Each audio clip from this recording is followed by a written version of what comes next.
They have done it before, they are doing it again, and they are counting on you to look away. A registered political party, the last credible platform standing between Peter Obi and the 2027 ballot, is being systematically dismantled, not from outside, from within, by ghosts funded from Abuja. And the name of that party is the African Democratic Congress. The ADC entered 2025 with something rare in Nigerian politics: legitimate structure. After a properly constituted joint session of its National Working Committee and National Executive Committee, witnessed by INEC officials, the party transferred its leadership to a coalition anchored by former Senate President David Mark. INEC formally recognized this leadership in September 2025. A federal high court, as recently as March 6th this year, dismissed a challenge to that recognition, citing the Supreme Court's long-settled position that courts have no jurisdiction over internal party affairs. Case closed, or so the law said, because right on cue, a man named Nafiu Bala Gome reappeared, not as a senior leader, not as a founding member, but as an expelled figure. Not suspended, not merely disgruntled, expelled, removed for violating the party's constitution and acting against its collective decisions. And yet there he was, back in Abuja, announcing a rival national convention for April 3rd to 5th, a full 2 weeks before the party's legitimate convention scheduled for April 14th. 2 conventions, 2 sets of executives, 1 party. And somewhere in the shadows, the same fingerprints that were all over the Labour Party 2 years ago. Now ask yourself, why does this feel familiar? Because it is not the first time this exact operation has been run. A sponsored faction, a rival convention, a cooperative court. This playbook was already tested, refined, and deployed. The question is not whether you recognize it, the question is whether you remember who it destroyed last time and who signed the order. Before we name the architects, join this community. What you are about to hear is the connection Abuja does not want made out loud. Subscribe now. Cast your memory back to 2022. The Labour Party was a phenomenon. Peter Obi's candidacy ignited something this country had not seen in a generation.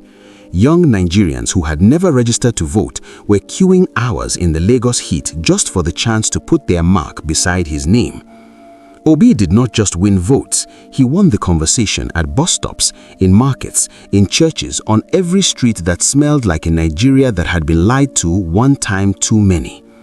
Tinubu was declared winner with 8.8 million votes in a nation of 220 million. Peter came third with 6 million. But what the official result could never contain was what Peter represented: the stubborn, deeply felt desire of a generation for something that did not smell like the same recycled political elite rearranging itself at the top while ordinary Nigerians suffocated below. The establishment took careful note.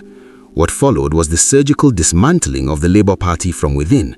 The national chairman crisis, the Abure faction, injunctions flying from federal high courts whose judges had apparently never read the Supreme Court's settled position on party autonomy.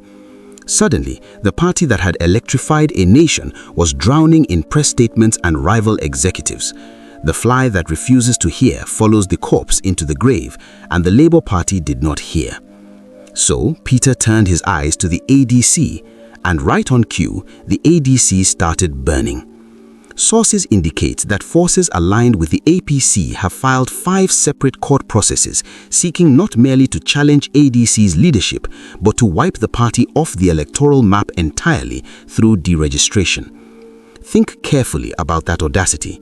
A ruling party armed with 30 governors, a captive National Assembly, and the full machinery of the federal government filing court cases to eliminate a rival that has committed no offense beyond becoming useful to their opponent.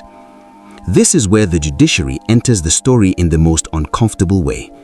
The Supreme Court has ruled repeatedly, unambiguously, that internal party affairs belong to the party, not the courts. And yet, every time a sponsored faction needs legitimacy, a federal high court somewhere finds a creative interpretation. Cars change hands quietly in Abuja, building projects get funded by political actors, and justice in this republic, it seems, has a negotiable blindfold. A genuinely confident president does not need to destroy the arena before the contest begins. Tinubu has incumbency, federal might, and the full weight of state resources behind him. And still, the most visible political energy from Aso Rock is not directed at fixing roads or stabilizing the naira. It is directed at ensuring that one man has no party, no primary, and no ballot in 2027. No platform, no primary, no ballot, no Peter. Simple, brutal, effective, and entirely consistent with how this administration has operated since the day that result was announced. But here's what they have miscalculated, what every Goliath in Nigerian history has miscalculated. You cannot deregister a desire.